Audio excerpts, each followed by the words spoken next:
तपाईँ हेर्नुहुँदैछ नमस्ते गोरुबथान। साहेब बंदगी साहेब। आप कहाँ से? हम लोग छत्तीसगढ़ से है, रायपुर जिला से, ग्राम टोहड़ा से।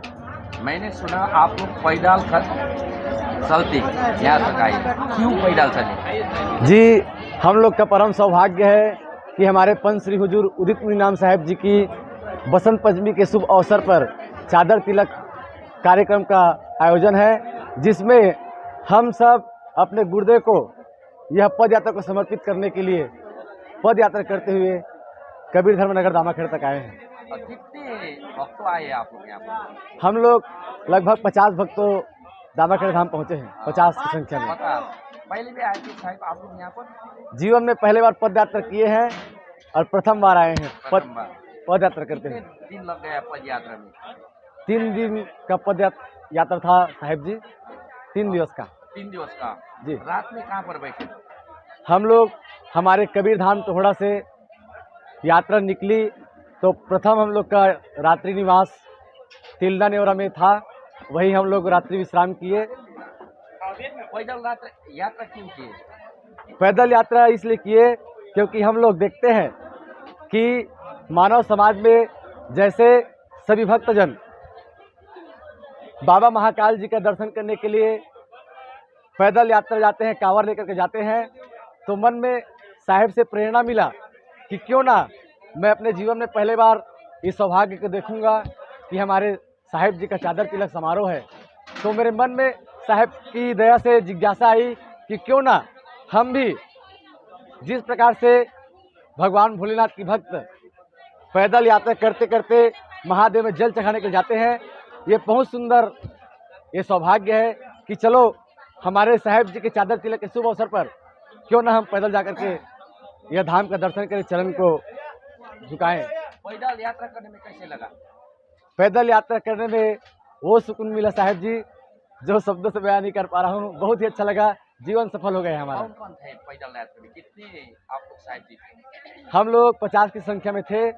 और तो यात्रा करने में यहाँ पर कौन करेंगे? यात्रा में हमारे धर्मपत्नी जी हैं, ये हमारे दीदी जी हैं, वो मेरी माँ है। यमा।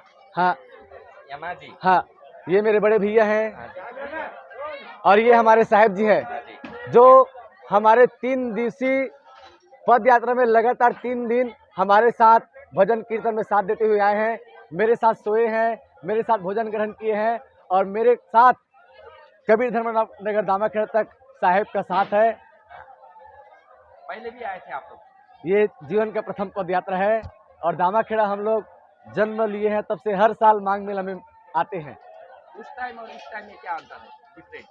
इस टाइम जो पद यात्रा करके हम लोग जो आए हैं उसका आनंद और उमंग शब्दों से बयान नहीं कर पा रहा हूँ साहब, जीवन धन्य हो गए हैं हमारा। आप तो केडीबी मिशन से भी होगा जी। केडीबी मिशन चलाने के लिए आप लोग का जिम्मेवारी क्या होगा अब आने वाले दिन में? शायद तो चादर तिलक में अभी कल होगा, उसके बाद क्या होगा आप लोग का जिम्मेवारी?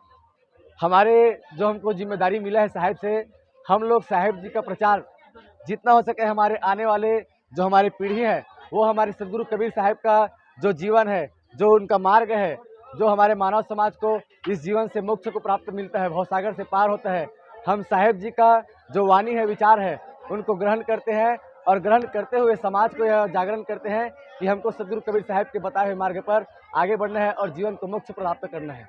जितने भी कबीर पंथ है उन लोगों को क्या कहना चाहिए? आप तो यूथ है जी। यूथ का कितना जिम्मेवारी है कबीर पंथ को बचाने के लिए?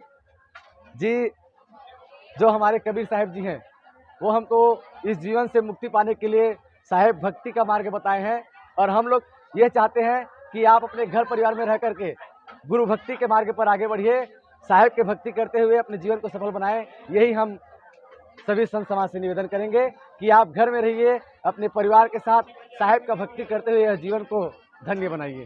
धन्यवाद। साहेब बंदगी।